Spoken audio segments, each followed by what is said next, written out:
Dans les shonen en général, tout commence toujours par la même étincelle. Un enfant qui regarde le monde et qui se dit « je veux devenir quelqu'un ».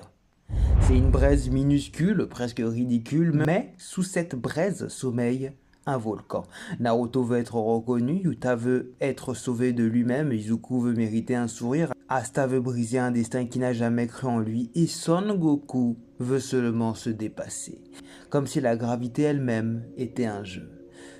Tous, sans exception, commencent par la même quête, devenir plus fort. Une quête pure, enfantine, presque animale. Il court, il chute, il saigne, il se relève.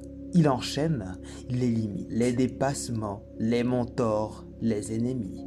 Ils apprennent que la force a un prix, que le courage a une forme, que le monde ne leur fera pas de cadeau. Et puis un jour, sans même le comprendre, ils franchissent la ligne invisible, celle que même les adultes n'atteignent jamais à 16, 17 et 18 ans. Et ils font ce que d'autres mettraient toute une vie à accomplir.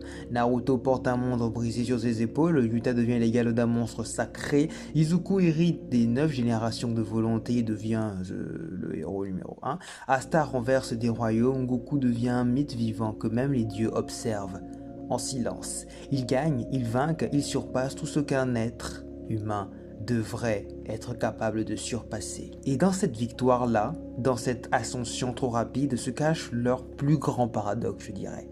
Ils ont accompli en adolescent ce que la plupart accomplissent en une vie entière. Alors, ma question, que leur reste-t-il à apprendre? Car quand le combat s'arrête, quand la guerre est finie, quand l'ennemi n'existe plus, il ne reste que la vie. Et la vie, elle ne se laisse pas affronter avec des pouvoirs. Le sommet est un endroit étrange. Il est vaste, il est vide, et ils se retrouvent là, essoufflés, victorieux, mais désemparés. Parce qu'ils ont passé leur enfance à courir et qu'ils n'ont jamais appris à marcher. La paix révèle un vertige qu'ils n'avaient pas anticipé. Quand tu n'as plus d'adversaire, tu dois commencer à te battre contre toi-même, contre tes doutes, ta place, ton rôle, ta solitude. C'est un combat sans gloire et sans public. Un combat qui ne laisse pas de cicatrices visibles, mais qui marque l'âme. Naruto a grandi dans la guerre, mais qui lui a appris à être père, qui lui a appris à être présent, à écouter, à comprendre un fils qui ne connaît pas la douleur qu'il connaît lui. On voit bien dans Boruto que il y arrive pas trop mal, qu'il gère, qu'il essaye. Mais bon, la paix ne s'apprend pas dans un champ de bataille. Izuku a appris à se sacrifier, mais qui lui a appris à se préserver, à vivre pour lui-même, à accepter d'être humain dans un monde qui veut le symbole. Gagner une guerre est simple, construire un lendemain, lui ne l'est pas. Apprendre à exister sans le combat. La plupart des héros ignorent l'essentiel, la victoire n'est pas une fin, c'est une transition, un passage vers un monde où la force n'est qu'un outil inutile. Que fait Goku quand personne ne veut se battre? Il s'ennuie, il tourne en rond. Le monde n'a jamais été fait pour accueillir quelqu'un comme lui. Que fait Asta quand le système qu'il a renversé a enfin besoin de stabilité? Il doit apprendre la diplomatie, l'écoute, la nuance. Ce sont des armes qu'il n'a jamais maniées a priori.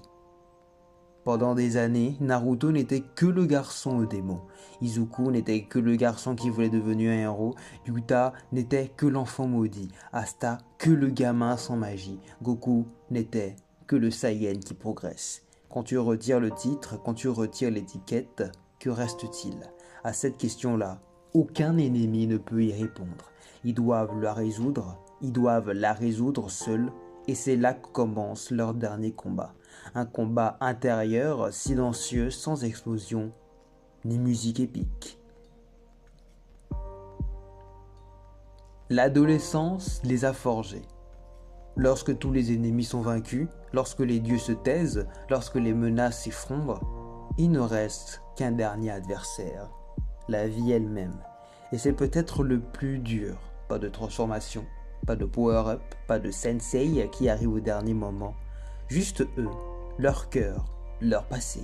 Et cette paix fragile qu'ils doivent apprendre à ne pas détruire en cherchant encore un combat, ce qu'il leur reste à accomplir n'a rien à voir avec la force. Ils doivent apprendre à être des hommes, pas des miracles, des guides, pas des prodiges, des héritages, pas des armes. Et ça, c'est un combat qui, pour la première fois, prendra toute une vie.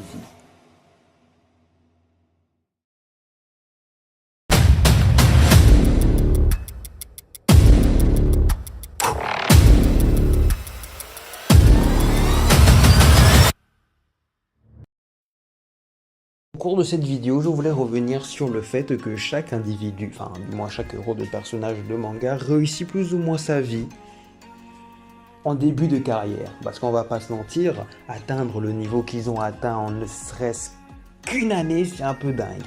Parce qu'il y a aussi un souci de temporalité. Les personnages de manga, ne serait-ce que au début de leur adolescence, donc en seconde, voire à la limite en première, réussissent plus ou moins tout ce que leur sensei a réussi à faire en une vie.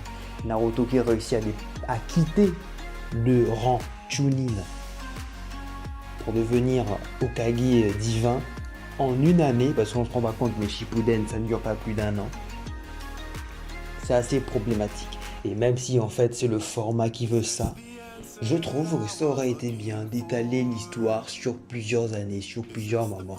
Bon, après, peut-être que ça aurait été incohérent de se dire que les ennemis aussi attendent tout ce temps pour lancer leur projet, laissant le temps aux héros de devenir plus forts.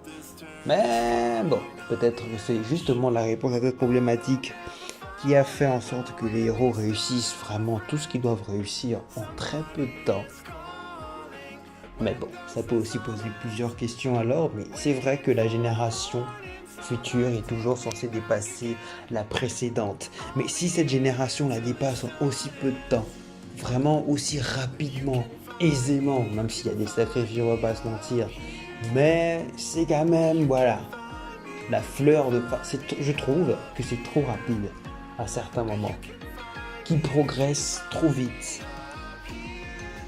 Il progresse avec de la cohérence, je ne dis pas que c'est incohérent, je dis que c'est souvent trop rapide pour qu'on puisse parfaitement y croire. Après bon, au vu du fait qu'un manga de toute façon s'étale sur plusieurs années, ça va, c'est pas si alarmant, mais c'était un questionnement qui me questionnait depuis très peu de temps. Merci à tous d'avoir regardé cette très courte vidéo sur un monde incroyable et magnifique. On se dit à la prochaine, encore une fois, pour une prochaine vidéo. Mythworld, le nouveau chapitre est sorti. Mythworld, la confrontation, chapitre 1. N'hésitez pas à le lire. On se dit bien sûr à la prochaine, pour une, je dirais, prochaine vidéo. Bye.